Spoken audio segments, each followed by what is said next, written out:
Welcome everybody. Thanks for joining us this morning for our most recent webinar. The good news is we're not talking about anything COVID related or anything Brexit related. The bad news is we're talking about tax. But I promise you it's a very worthy subject that we all need to know about, and which will be no doubt of interest, particularly when Vanessa is talking. No pressure, Vanessa. So what we're going to do is focus a bit on IR35 and the changes that are happening from next month. Just a couple of housekeeping points at the start, as always, and we'll try and remind you at the end. We really value your feedback, so if you could just take the time to fill out the feedback forms, that would be great. Secondly, if you've got questions, please do pop them in the Q&A box, and they will appear. We will probably, because it's quite an involved subject, deal with most questions at the end rather than as we go. But if there are any obvious questions that need dealing with, then we'll try and pick them up.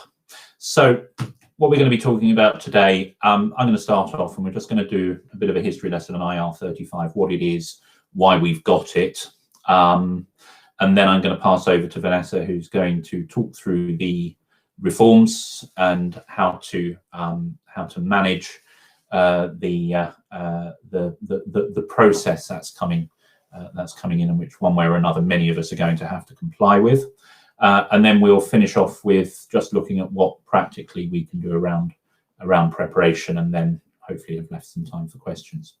So I'll start. What's IR35? Well, IR35 is an Inland Revenue press release going back to 1999. Inland Revenue, of course, being the precursor to HMRC before it was merged with Customs and Excise. And it was essentially a press release issued which looked at the fact that there was this increasing problem of tax avoidance by the use of an intermediary, primarily a limited company, so as to effectively intermediate between what would otherwise have been an employment relationship between the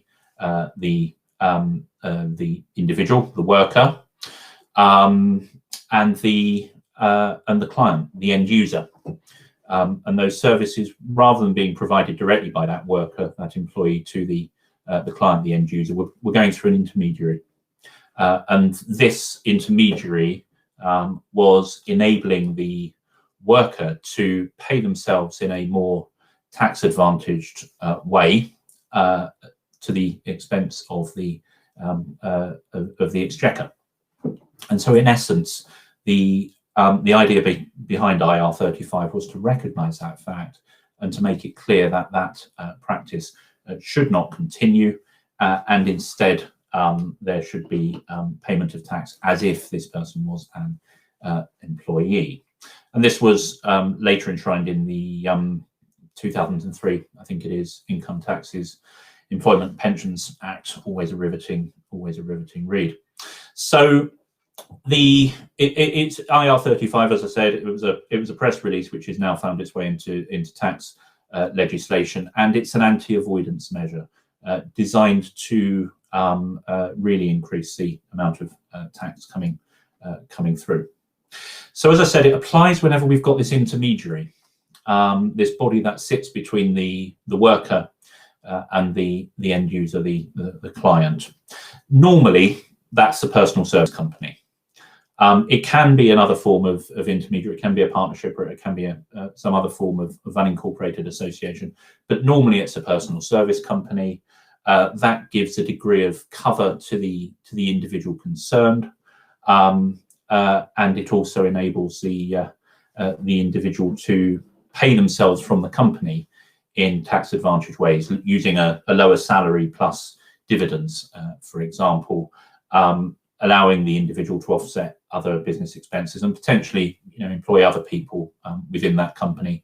The obvious one has been to employ the person's partner as bookkeeper or admin, etc., and pay them a salary as well. So, as with so many things, and it's a hot topic at the moment when we look at status, when we look at Uber, for example, employment status sits at the heart of this. And it's this common refrain we get from HMRC, which is, regardless of what the parties say about the relationship, what really matters is the relationship, the substance of the relationship. And from an employment perspective, employment rights perspective, we know we have these three statuses. We have employees, individuals who work under a contract of service, engaged under a contract personally to perform that work. We also now know that we have this increasing, expanding category of workers who are those who might be self-employed with some degree of control, but effectively are still in a subservient relationship with the client. And then we have the self-employed, those genuinely employed in business on their own account. So from an employment rights perspective, we have these three statuses. From a tax perspective, we really only have two. Are you an employee, or are you self-employed? And that's really what we're looking at today. It's much more binary. Are you one, or are you the other? And we have that same definition, which we're really looking at applying, however, which is that individual engaged under a contract personally to perform work? So what does that look like in terms of IR35? Well, what we have is a slightly complicated structure. The contractual relationship is between, on the one hand, the client, or the end user, the fee payer, the organization that needs somebody to perform work, and the intermediary, the personal service company, or PSC as we know them. And we'll talk about companies, even though there can be other forms. So that's where the formal contract sits. The worker, who will be the shareholder, owner, director of that personal service company, does not have a contract with the end user client. Their contract is with the PSC. So they are paid by the PSC. They have no rights at all against the end user client. So that's the thing to bear in mind, and certainly that sort of privity of contract and preserving that contractual relationship as a matter of law is really important. What IR35 does is very much look behind that contractual relationship and say, okay, what's actually happening here? If we were to take out that intermediary, if we were to take out that personal service company, what would the relationship of substance be between the client and the end user? Would it be one of self-employment, or would it be one of employment? So what do we have? How does it work in practice? What's the significance? Well, what the legislation says is, where IR35 applies, where if you were to remove that limited company, that PSC, and there were to be, as a matter of fact, or a matter of substance, a employment relationship between the end user and the worker, then the personal services company, and one of the big shifts which we will be talking about here is the move from liability on the personal service company to the end user. But where we've got that, the personal service company was under an obligation to treat the fees received from that contract as deemed income. So rather than look at it as a contract fee, they had to start looking at it as income, as employment income, and effectively say, right, well, that 50,000, 100,000 or whatever should be treated as earnings. And what we've got to do is deduct PAYE, and we've got to pay employers' national insurance contributions on it, as if it had been received as employment income. The national insurance contributions couldn't be deducted as an expense of the business, so as to ensure that they were going to be fully taxed as income.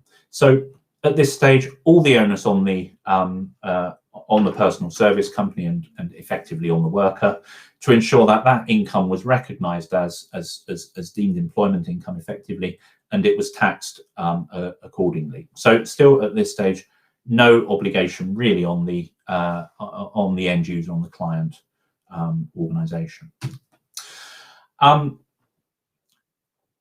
So how do we determine whether IR35 applies or not? Well, it comes down to, you know, this wonderfully vague notion of what employment actually is from both an employment rights and an employment in taxes perspective. And it's really based upon case law. It's based upon looking at those factors. You know, is there a right of substitution? Who controls the work? What risk is taken, etc. And asking whether or not that gives a relationship of employment or not. And as I said, there's no formal contract between the worker and the end user in a IR35 situation, but there is deemed to be this contract, this hypothetical contract, which is seen to be in place between the end user and the worker. And it had to be looked on a case-by-case basis.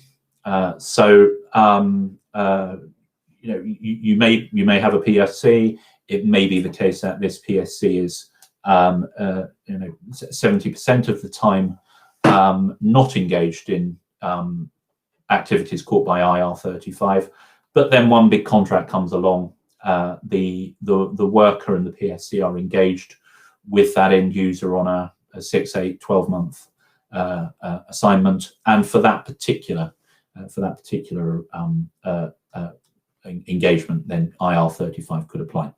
So very difficult to administer, very vague because of the nature of the case law in this case, and conceptually quite difficult in that we were having to effectively impose this hypothetical contract on the end user and the worker. And frankly, it didn't work brilliantly. It was really down to the contract or the PSC, the contractor, the end user, the worker to declare that income as deemed income rather than as a profit into the business. And not surprisingly, given the way in which these declarations worked and given the vagaries of them, the revenue thought they were losing out and were not getting what they should have done from these contracts.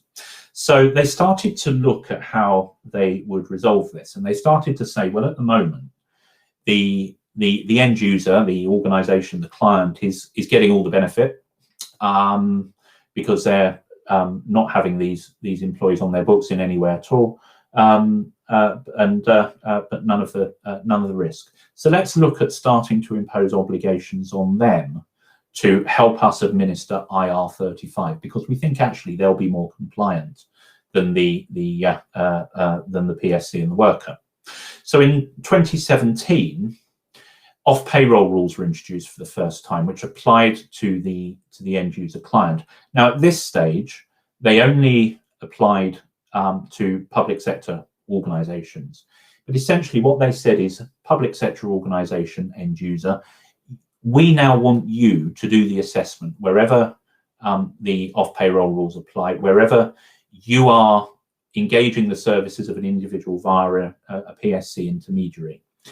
You've got to do an employment status check, and if that check indicates that the individual who is being engaged on that contract via the PSC is in substance an employee, then you have the obligation to treat them as an employee for tax and national insurance purposes. So effectively, you've got to pay them as if they're going through the payroll, and you've got to deduct the tax and pay the NICs before paying the rest of the fee to the PSC. So much more direct onus on the client at this stage. So that was 2017. There was a lot of issues around this for various public sector organisations. The NHS in particular was a big user of off-payroll workers of these PSCs.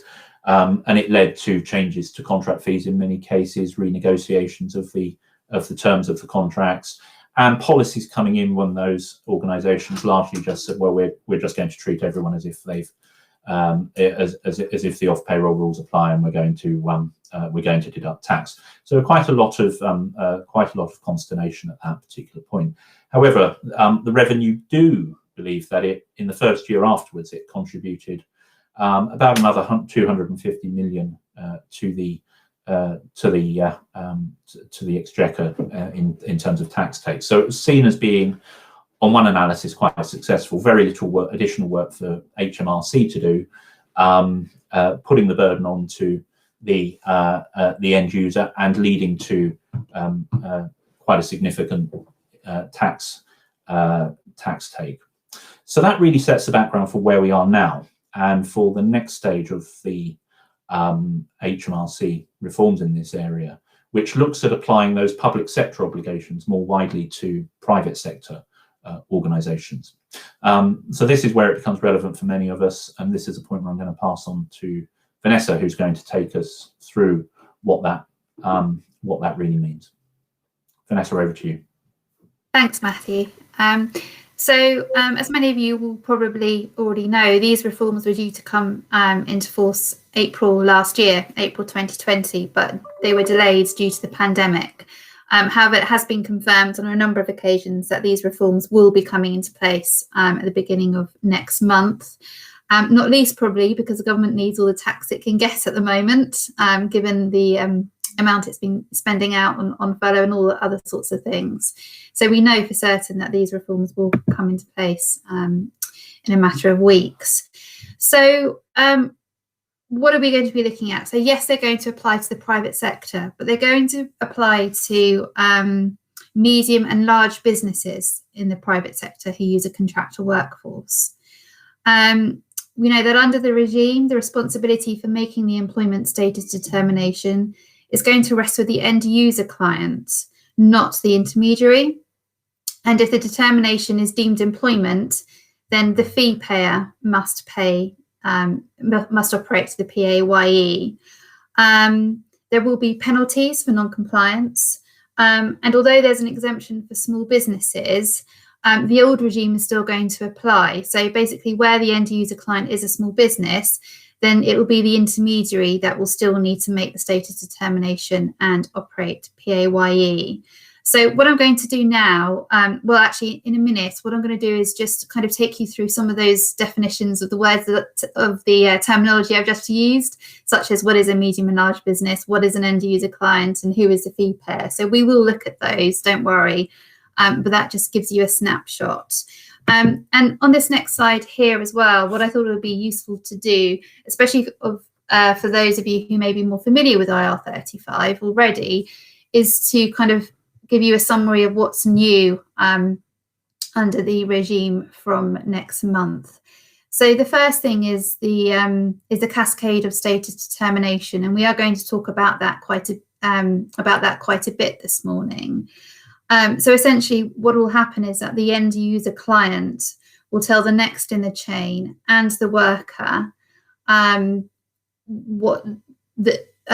how they determine the deemed relationship to be. So the status determination essentially will say, well, what is the IR35 status? How was that decision reached? And the other point to make, and I will labour this a little bit this morning, sorry, is that with these status determinations, reasonable care does need to be taken, and we shouldn't be just making blanket decisions when looking at the contractor workforce.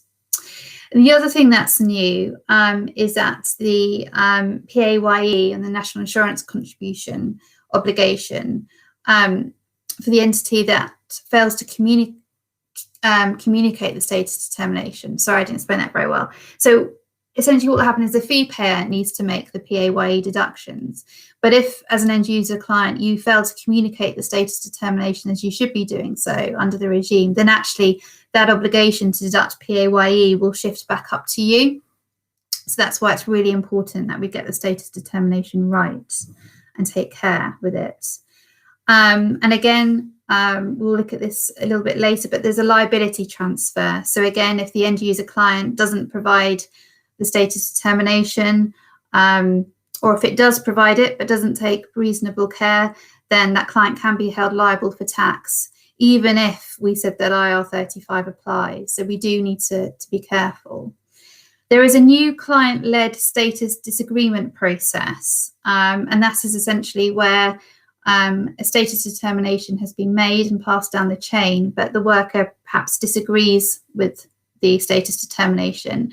And there is a process, a statutory process, whereby the worker can challenge that decision, and the client has to put in a process to deal with it. And I'll look at that briefly as well.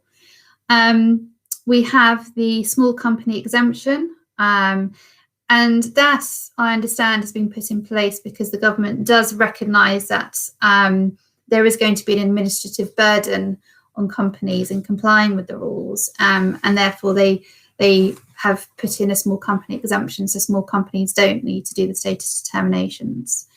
And the other thing is that there is or was an improvement to the CESS tool, and I'll talk about the CESS tool. This is the HMRC online tool to help you with the status determinations. There were improvements that were made, I think, towards the end of 2019. So they also did that as well, and we'll talk about CESS in a little while. So let's move on to some terminology, because it will help you understand as we go through. So I suppose the first and most important thing you'll want to know is, okay, well, am I a medium and a large business for the purposes of the Ir35 from April? Well, to be a medium and large business, a company needs to satisfy at least two or more of the following. So having an annual turnover of more than 10.2 million, a balance sheet total of more than 5.1 million, and then there's an average over a year of more than 50 employees. And as I said, and we've highlighted in bold there, you need to satisfy two or more of the following in order to be a medium and large business. And obviously, if you don't satisfy two or more, then you will be a small company and exempt from the new rules. If you start off as a medium and large business, but then later on you shrink, as it were, you have to have 2 consecutive financial years of not hitting those criteria, 2 or more criteria, to then be a small company. And when looking at it, you should look at the last set of accounts that were filed before the tax year in question to determine if you're small or medium and large. And the other point, which when we were looking at this back early last year that hadn't been clarified, was a situation with group companies, and that has now been clarified. So with group companies, the figures for all members of the group worldwide of that group headed by the parent company need to be aggregated. So you aggregate the figures, and then with the parent company, you decide, right, are they medium and large or are they small?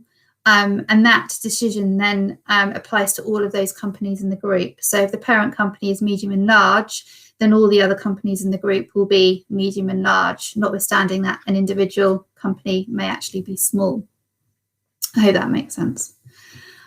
Any other points? Yes, so if the end client is small, if you're a small business, then obviously Ir35 still applies, but from your perspective, it's the contractor and the personal service company that takes on the IR35 responsibility. If you are a small company, then there isn't any requirement on you to explain to the supply chain underneath you that you're small, okay?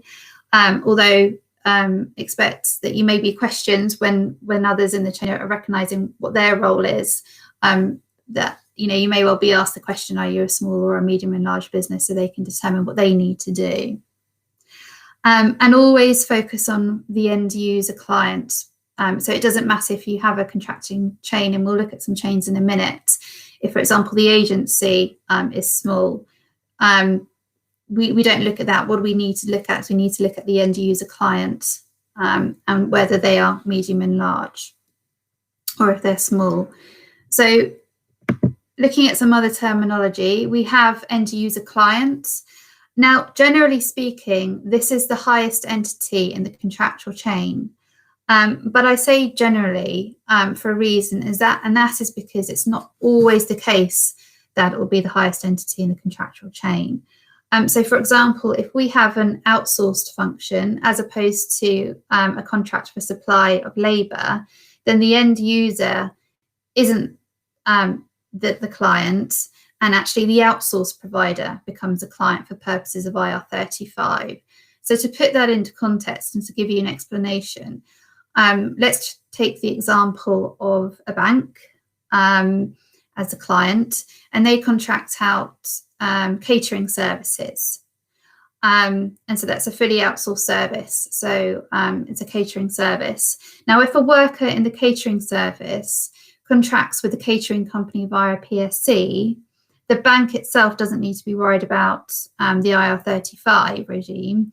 It's the catering company that is the end client for IR35 purposes. So if a company is buying a fully contracted out service, rather than buying in just labour, the company won't have the IR35 liability, for example, in the status determination statements, or potentially PAYE deductions as well. There is a lot of confusion around this area. I think it's fair to say. Sometimes it's quite a fine line. HMRC have published some guidance and some examples, which are actually quite helpful on their website, which will help you, if you're not quite sure, to have a look at those examples and see where you may fit within them. But what the examples kind of showed me is that actually potentially falling within outsourced service exception can be potentially quite difficult. So I just wanted to make the point there that generally speaking, the end user client is going to be the highest entity in the contractual chain, but not always. The fee payer, this is more straightforward. This is going to be the entity immediately above the intermediary or the personal service company in the supply chain. And the status determination, when we talk about that, this is the description and the determination of the employment relationship. So it's the end user client must assess the deemed employment status of contractors, and they should do this on or before entering into the contract or before the services under the contract start to be performed. And these status determinations need to be provided to the party the end user contracts with, as well as to the individual worker. And as we'll see, and I think as we've touched on, it's the practical reality of the working relationship we need to be looking at here, and that's key. It doesn't matter if the contractual documentation specifies that the worker is self-employed. That's not enough. We need to look at the actual relationship on the ground, as it were. So a couple of examples of a contractual chain. So we have, and this is probably the most simple. So we have the company and the intermediary underneath, which is the personal services company, and the worker at the bottom. So the individual or the worker contracts obviously with their contracts in place with their intermediary, with their personal services company. And then that personal service company contracts with the client or company A to provide the labelled services. So company A is the highest in the contractual chain, and they are the end user clients. They are also the fee payer, and they're the fee payer because they're the party immediately above the intermediary. So moving on to a second example, which is a slightly longer chain, but still relatively straightforward. Here, this looks at the situation where you may use agencies to provide your workers. The point here is probably to note when looking at this chain is that the rules are only going to apply if the worker provides their services to the agency using an intermediary. If it went company A and then down to agency and then down to worker, we're not looking at IR35. We're looking at it here because there's that intermediary between the worker and the agency. So company A here is still the highest entity in the contractual chain, and so they remain the end user client, and they will be responsible for the status determination. However, because it's the agency that pays the intermediary, they become the fee payer, and they have the responsibility to deduct tax and national insurance contributions. So I hope that helps a little bit in understanding what I mean by end user client and fee payer, and how you go about working out who you are and where you are in the chain and what your responsibilities are. What I'm going to move on to now is just to look at status determination statements, because these are really important. So there is no prescribed format for a status determination. But essentially what you need to do is you need to set out the determination, and you also need to explain the reasons why you've come to that conclusion you've reached. So as I said, it's a responsibility of the end user client. It needs to explain whether Ir35 applies or not, and the reasons why. Now, reasonable care needs to be taken when doing the status determination, and it's very clear in the rules that a statement isn't a status determination if the client doesn't take reasonable care. And that is important because the failure to take reasonable care can indeed end up with liability being shifted towards the end user client. And no blanket decisions. We still hear of blanket decisions being taken because, of course, it's far quicker to just look at your contractor workforce as a whole and say, right, we're just going to say Ir35 applies and be done with it. But actually, that goes against the rules because blanket decisions goes against reasonable care being taken, because we're meant to be looking at each relationship. The status determination needs to be issued to the individual, as I've said, and to the next entity in the contracting chain. And I'll look at those examples again shortly to help you identify where you need to pass the status determinations. So in order to do the status determination, of course, you need to look at the employment status, the deemed employment status.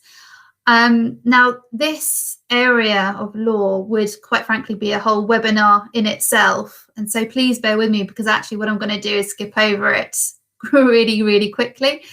But it is a complex area. And as I think Matthew said, it's where what you do is you look at the case law, and you look at and what we need to do for you need to look at the contract, and you need to look at the surrounding circumstances. So you need to ask yourself, well, if there's a hypothetical contract, what would it be between the worker and the client? Would it look like an employment relationship in reality? Now, the leading case, and it's a 1968 case, but it's still the leading case, is ready mix concrete, and some of you may have heard of this. And this is where it was set down that there are three main determining factors when looking at employment status. All three of these bullet points, sorry, there's four because the case is a bullet point, but you know what I mean. All three underneath the case name are needed for there to be an employment relationship and for Ir35 to apply. So we have personal service and personal service, and we look at substitution within that. We have mutuality of obligation, and we have supervision, direction, and control. Now, what I'm going to do is just give you a really brief snapshot of each of those three bullet points, just to give you an indication of what we're looking at.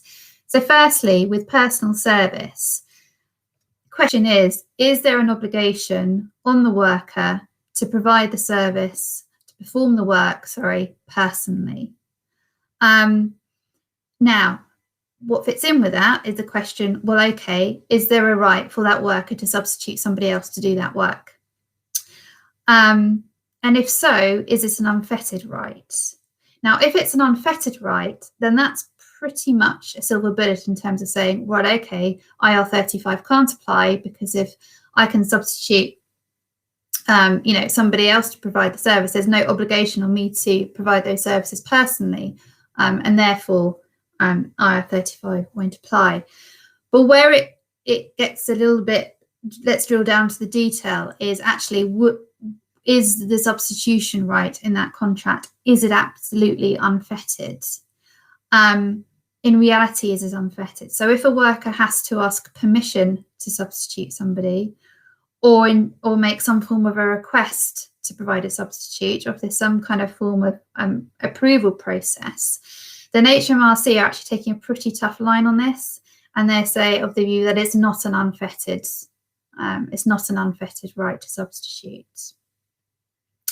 Looking at mutuality of obligation, this is quite difficult to define in a way, because in any formal contract, there'll always be an obligation on both parties do something for the other. You know, you need to do some work and I need to pay you. So you've kind of got that mutuality of obligation there. And compared to kind of the employment cases, HMRC have a much wider view of mutuality of obligation. And how they describe it as is that where work is provided and remuneration is paid, HMRC will assume there is a mutuality of obligation. So I don't really want to say that this one's pretty much redundant, but from HMRC's perspective, in many respects it is. And indeed, when we talk about or look at the CESS tool, it's noteworthy actually that the CESS tool doesn't ask any questions about mutuality of obligation because they just assume that it's there. Finally, supervision, direction and control. Well, this looks at how, what, where and when is the work performed. How much control does the client have over how that work is controlled and when it when that work is performed. So if, for example, the client says, I need this task completed, is it really up to the contractor as to how they deliver that work and when it's completed and how it's completed? So that's what we're looking at when we talk about supervision, direction and control. And there are other factors that are going to be relevant as well, such as, you know, is the worker applying their own equipment? Does the worker take any level of financial risk and to what extent? And also, how integrated are they into the business? You know, their colleagues, for example, or not colleagues, but, you know, the employees working within the business, do they see the contractors as a fellow employee or not? So those are other factors that are important. So as I say, it's a complex area and it's really fact dependent. In order to kind of assist you, if you're an end user client, these are the types of things and questions that you should be looking at. You know, what is the right of substitution? Is it unfettered? Is it not? Does the worker have more than one client? Because that would point away from employment status. Who sets the rates of pay? You know, is it that contractor? Is it that worker? Or is it, you know, very much set by the company? Who supplies the equipment, as I mentioned? You know, does the worker have professional insurance? Can this worker or contractor be distinguished from the client's employees? And I've spoken about that a second ago, but, you know, does the contractor, for example, have a business card? Might be something to look at. Is the contractor subject to the client's policies? Now, there probably will be some policies they do need to be subject to, for example, health and safety, but, you know, grievance policies, disciplinary policies, that, you know, is a step too far and is pointing towards employment status. So those are the types of questions that you'll be looking at.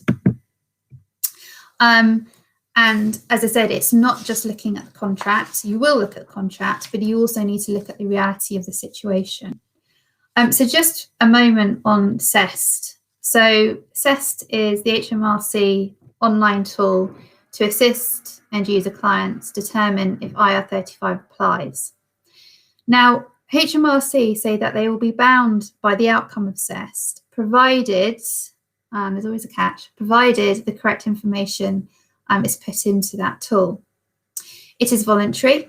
There's no obligation on end user clients to use it to determine employment status. It can also be completed on an anonymous basis. And so what many of our clients have done is had a bit of a play around with it, shall we say, and put in different scenarios to see what the outcome comes out with before making the status determinations. It asks a number of questions about the nature of relationship between the worker, the intermediary and the client. And once completed, it gives you an assessment of the employment status.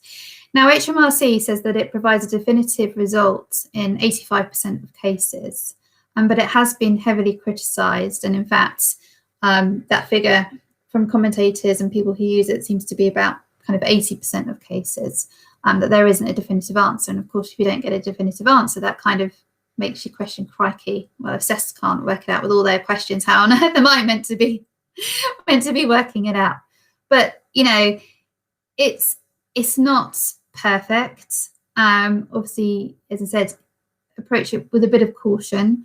But the advantage is that, provided you put the data in correctly and you get a determination out of it, then HMRC have said that they will honour that determination.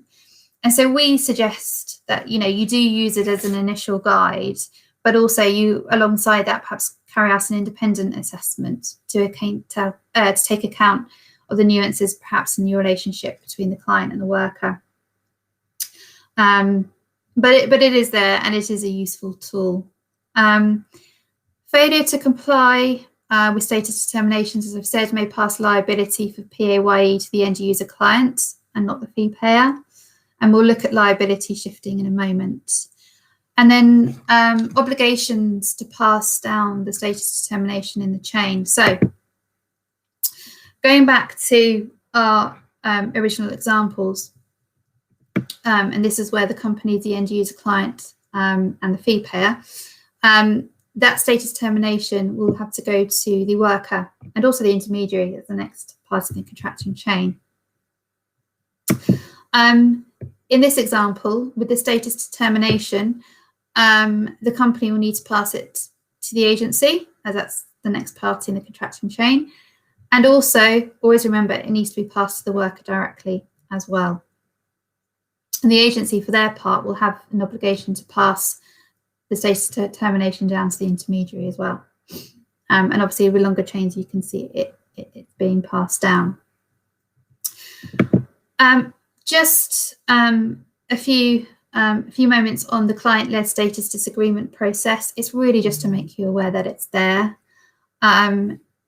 We could possibly treat it in the same way as you would an appeal. So you might want to get it dealt with by a more senior person in the organisation compared to who made the original status determination, or perhaps go to an external advisor for help. It's not necessarily that you need to do that, but you might want to. So essentially what it is that there's a right to request in writing reasons for the status determination received from the end user client. If you receive a request, consider the reasons for the disagreement given to you by the worker or the fee payer, and decide essentially whether you're going to stand by the original determination if you feel it's correct, or and give reasons, or you may relook at it and think, actually, perhaps we got it wrong, and provide a new determination. Keep a record of your determination and the reasons for them, as well as a copy of the representations made to you. You'll see there that a response, once received, needs, once a right to request reasons has been given, you need to respond to that within 45 days from receipt of the request. Make sure you comply with those time limits. 45 days may seem long, but it's, as we all know, time passes pretty quickly, especially at the moment. Now, failure to respond within 45 days, so failure to properly comply with this disagreement process, again, will shift liability, and it will mean that the tax and national insurance becomes the client's responsibility if it's payable. I'm just going to take a second just to look at where liability may shift. So we know essentially that at the moment the end user client has responsibility for making status determinations, and we know that the party immediately above the intermediary is responsible for making those deductions if Ir35 applies. Well, liability can shift to others in the chain, and I've given some examples on the slide there. But essentially the point here is to make sure you comply with your obligations to avoid liability being shifted to you when it ordinarily wouldn't be. So client-led disagreement process, as I've said, the failure by the client to comply means the client takes on the role of fee payer.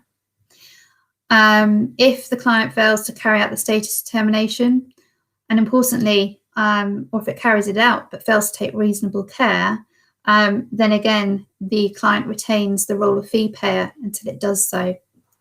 So a statement really isn't a status determination statement if reasonable care hasn't been taken. on HMRC website, they've given some examples of what is reasonable care and what's not reasonable care. So you may want to have a look at that as well. Again, if a party in the chain fails to pass on the status determination, and we've just looked at that, then the liability will rest with the party that failed to pass it on. If there's a breakdown in the contractual chain, or HMRC are unable to collect liability from a party, then we'll also see liability for payment of tax move back up the chain. So that bit, if you're an end user client, it's more out of your control, but it's just something to be aware of. And finally, before I move, or before I hand back over to Matthew, just a bit of few conclusions at this point. You know, essentially, it's going to bring many more who are not currently in the scheme, more onus on businesses to do things if you're a medium or a large business and you're an end user client. The cost consequences. Now, if you're the fee payer, you have the additional cost of, you know, nearly 14% or whatever it is of national insurance contributions, and of course the apprenticeship levy. So there is a significant cost to it.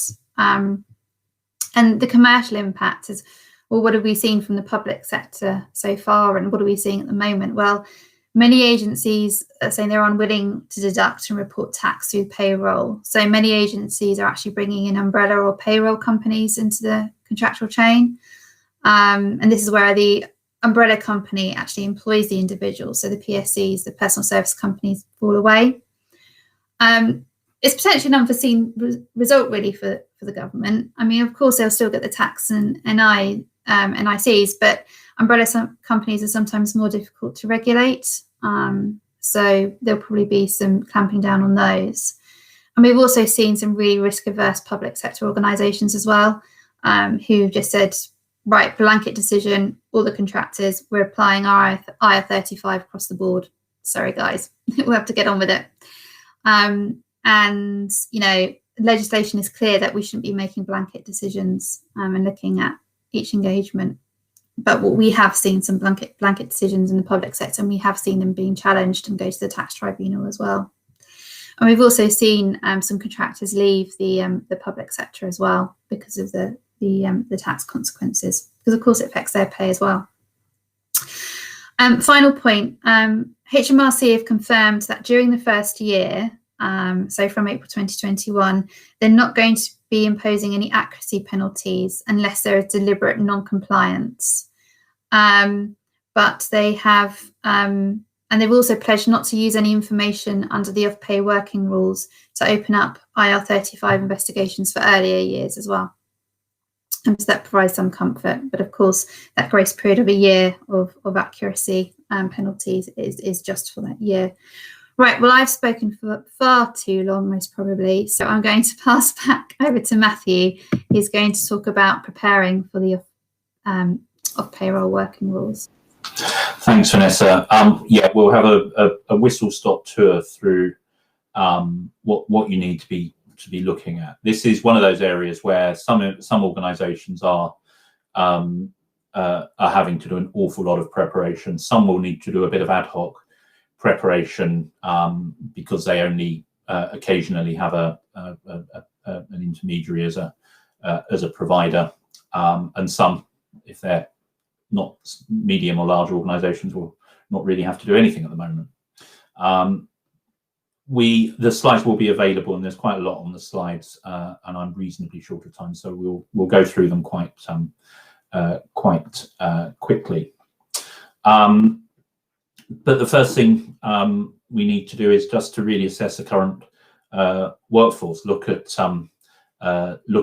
who may be affected. Consider their status and get yourself comfortable with those various tests that Vanessa set out in terms of the nature of the employment relationship, where you sit in the chain, etc. We then need to decide sort of some very specific things. Once you've got an idea of the scale of the issue for you, Who's going to be responsible? Is it going to sit within HR? Is it going to sit within finance? Is it going to sit more at an operational, more of an operational level? You're going to have one person who is going to be fully up on the rules, or is it going to go to a team? As we said, you need to get comfortable with who you've got who may be caught by this. You know, how many professional services companies, personal service companies rather, are you dealing with at the moment? What terms have you got them on? How are you going to deal with them over the status determination test?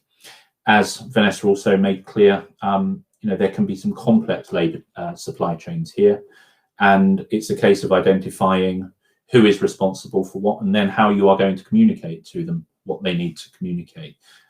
Many of the agencies that work in this area, particularly around construction, particularly around IT, are now set up to deal with this. But if you get the sense that your agencies are not aware of where the obligations under Ir35 may be, then you may want to think about changing agencies, because it really is a case of being able to collaborate with those agencies to make sure that the proper information is being provided at the proper time to the proper people. So look at your agencies and make sure you understand your terms with those agencies. So that communication will be important. I think it's also important just to communicate internally there as to who might commission contract services.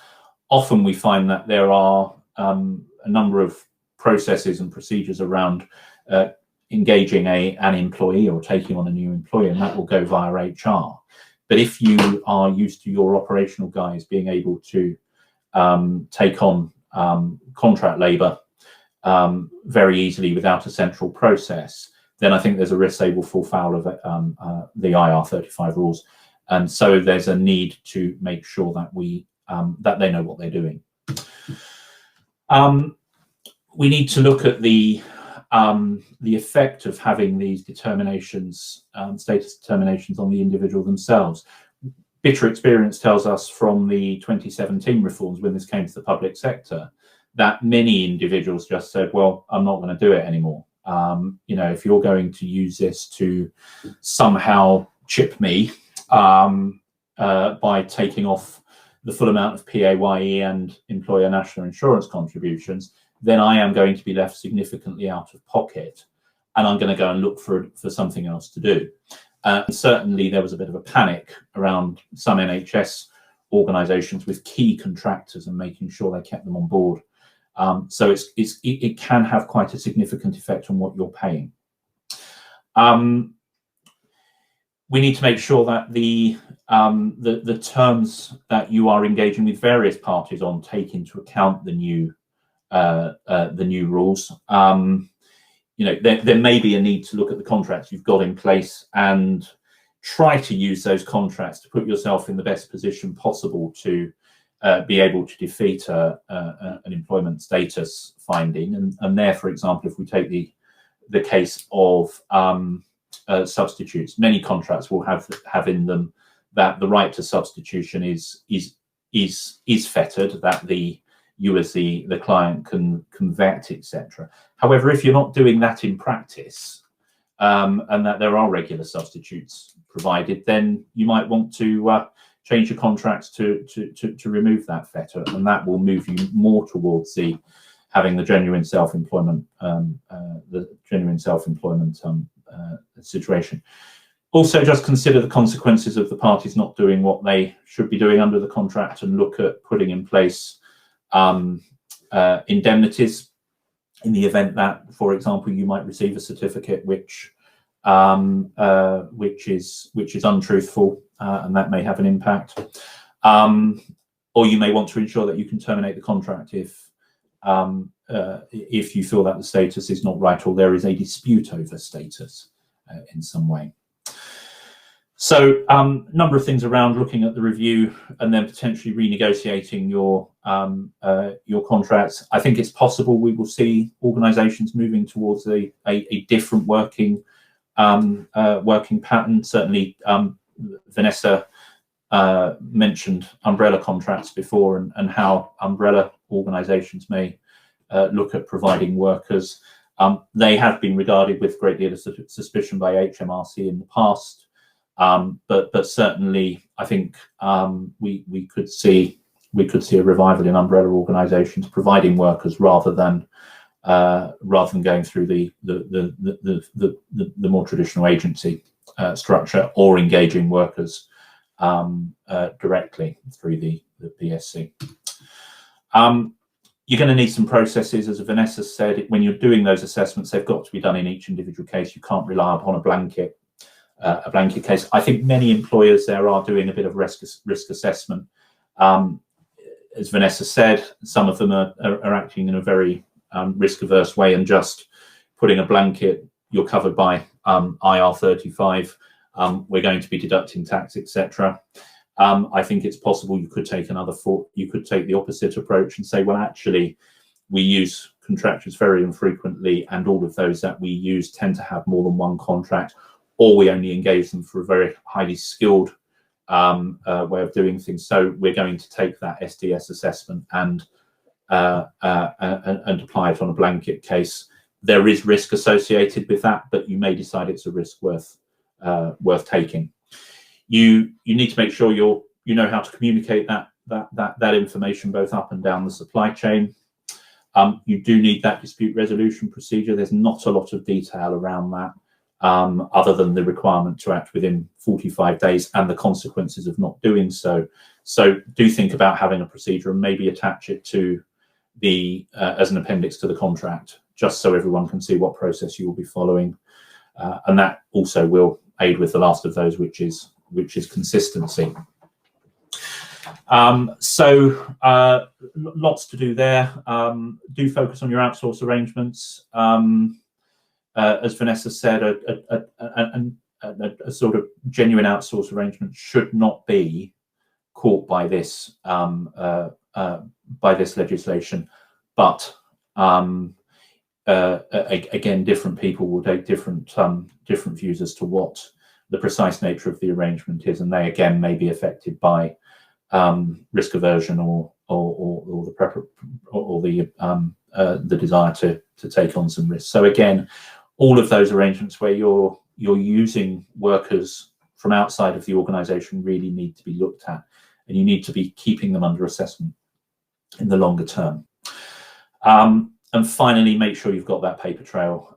It's going to be key if there are disputes or if HMRC come calling. And remember that you may be absolutely apple pie in all of this in terms of your process and how you are doing things. But if it turns out that you have been using an agency which is perhaps not being deducting the tax in the way in which it should, you could end up in those investigations, I think, by default. So paper trails are going to be really, really important in keeping you the right side of the law. Which brings us to questions. We've got a couple. I'll have a read and then we can decide, Vanessa, who answers. So we've got a contractor who is self-employed and engages with us under his own business. Status determination showed outside of the IR35 obligations, so we are okay to continue with this arrangement. My notion, Vanessa, on that one is yes. Yep. You've got the status determination and absent negligence in the way in which you've completed it, absent it being manifestly inaccurate, continue. Yeah, just make sure you pass it on. Yeah, and the CES system gives you a certificate at the end of it, doesn't it? Which obviously needs to be kept and filed. Second question: we supply a service to large businesses and can supply people who are currently self-employed and invoice us or PAYE. I'm very clear about IR35 and when it applies. What's not clear is that if they give us a purchase order to complete, the work should be given us a determination for all roles, even if they are PAYE with us or self-employed. Sorry, I didn't read that very well, but Vanessa, have you got views on? Yeah, I had the benefit of reading it when you were. Not that I wasn't paying attention, of course, when you were talking, but I did a sneaky peek preview. I think the point here is that you're only going to be getting those status determinations because it's only applicable if your workers, you say some are self-employed and some are on PAYE, but is there an intermediary? Because that's where it kicks in. If you've got self-employed and no intermediary, then it won't apply. And if when you say they're on PAYE and they're on PAYE because they're actually employees of yours, then again, it won't apply. But if you're saying PAYE and there's an intermediary, then yes, you should be getting those status determinations. Does that make sense to you, Matthew? Now you've had a chance to actually read the question. Yeah. It does. Thank you. Next one. So will we have to do SDS for contracts and services already in place on the 6th of April? That will be continuing. The answer is yes. It's there's an ongoing obligation. So certainly a service if status changes. But yeah, it's not just for new contracts. It catches everyone who's providing services. Right, if you are a self-employed sole trader and not a limited company and lose a contract, give up a contract, so you only have one left, will that mean you cannot be self-employed?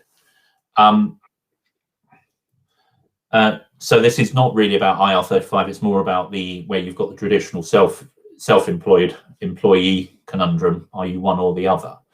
And I think it, of itself, if you had two clients and you were satisfied that you were self-employed with both and you lost one, so you only had one, but the relationship remained the same, I don't think that of itself would change the status.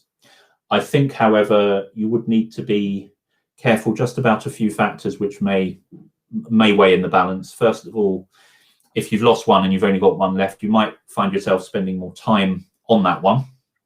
And that may change the nature of the relationship more towards an employment relationship. I think secondly, it would change the character of how HMRC potentially assess it. In that they may say, well, when you had two contracts, you were genuinely in business on your own account. That was fairly evident to us. Now you're not. It's not quite so clear that you have a business. It looks more like you just have a contract. One way around that would be to go and look for more contracts. And even if you decide to not take them on, the fact that you're looking for them, the fact that you seem to be trying to develop your business still, I think will be of assistance. One of the things I think you've got to consider is telling your remaining client about this, because of course the tax determination will really come back and hit them, and they may want to take a different view, and they may feel that you should be obliged to keep them up to date with what you're doing. So in principle, I don't think it should make any difference, but I think in practice, you've got to make sure it doesn't make any difference by applying a number of different aspects of the test.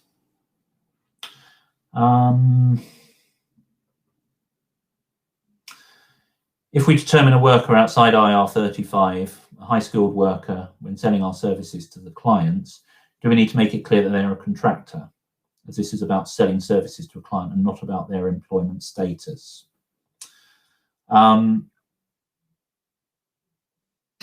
Not sure I necessarily understand the question, Vanessa. Does it make sense to you? I think so. I suppose it's, we talk about status determinations and that it's the end user client's responsibility. I guess the point of the question is, well, how does an end user client, how would they know that there's a contractor providing services via PSC without, in our own arrangements, for them to know that they have to do the status determination? But there's nothing, when we talk about the status determinations, there's nothing in the rules that kind of say that, companies lower down in the chain are obliged to volunteer information. But at the same time, if they are asked for information, they need to give accurate information. As a matter of kind of client relationship, I guess it would probably be something that you would want to flag. And also you would, if you're become the fee payer in this chain, then you'd want to push you want to push it and make them aware, so you get the status determination and it flows down. So I think it would. So I guess the answer to the question is, well, there might not be something specifically in the rules, but that makes the obligation, but it would make good practical sense to let them know. Yeah, that makes sense. I've read it's good practice to review SDS checks every 6 months. So some sort of monitoring needs to take place. Yeah, absolutely. You need to be keeping those checks up to date. If there are changes to the way in which the relationship works, then you may find that you switch from having someone who is genuinely in business on their own account to someone who's employed. That's common. It can particularly happen as you get more and more content with a particular worker, you like what they do, so you give them more and more, and before you know it, they're your sole you're their sole client. Yeah, have to be careful. And I think if we make this the last question, if an agency we use hasn't told us that a worker is supplied via an intermediary even after requesting the info, are we as the end user still liable? Vanessa, I think it's similar to the other one, but over to you. Well, I think the point there is keep a record of all of that. Yeah. That's a typical lawyer answer, isn't it? Because at the end of the day, if you've done all you can as a potential end user to make inquiries, and you're not getting responses or you're getting inaccurate information, all you can do is based on the information that you receive, but keep a record of it, because what you don't want is later along the line to say, oh, well, you have liability because you didn't produce a status determination. And you'll want a record of the inquiries that you made, and that you made all, I can say reasonable endeavours, I'm going to sound even more like a lawyer now, but everything you reasonably could to make the inquiries and get the responses. I think it's also one where it's worthwhile, if you're in the position to look at your terms of supply with those agencies and make sure that they are required to give you an honest disclosure of the status of any worker provided, and that if they haven't done and you suffer a loss, then they're indemnifying you for that loss. So it won't be possible to do that all the time. It would depend upon your bargaining position, but given that we are talking about large or medium-sized enterprises here, they will have a degree of bargaining position with those agencies. Right. There's one very, very final question, which I think we can deal with very quickly, seeing as no more have come through. If we engage an individual on an ad hoc basis and he invoices us weekly for hours worked, would the new rules apply? Doesn't invoice through the company. I think the answer is no, they wouldn't, because your contractual arrangement is with that individual rather than with an intermediary company. So that gets you, from that perspective, off the hook. But of course, do remember that that individual will still be subject to status tests, and they may still be your employee, both for employment law purposes and tax purposes. So it doesn't get you off the hook in terms of your tax liability. You still got to be doing some kind of assessment, and you can still use the HMRC tool to do that. So I think that's probably a good point to leave it. Thanks all very much for spending the time with us. I hope you found it useful. My thanks in particular today to Vanessa, because it is such a difficult and technical topic, and she really did bear the brunt of that. So thanks Vanessa for that. Feedback forms, please, if you can complete them, would be great. Any other subjects you'd like us to talk on? We'll probably be back to doing something more on COVID or vaccinations or whatever in due course. But if there are other non-COVID subjects, then just let us know, and we'll do our best. Thanks for your time. Thanks, everyone. Goodbye.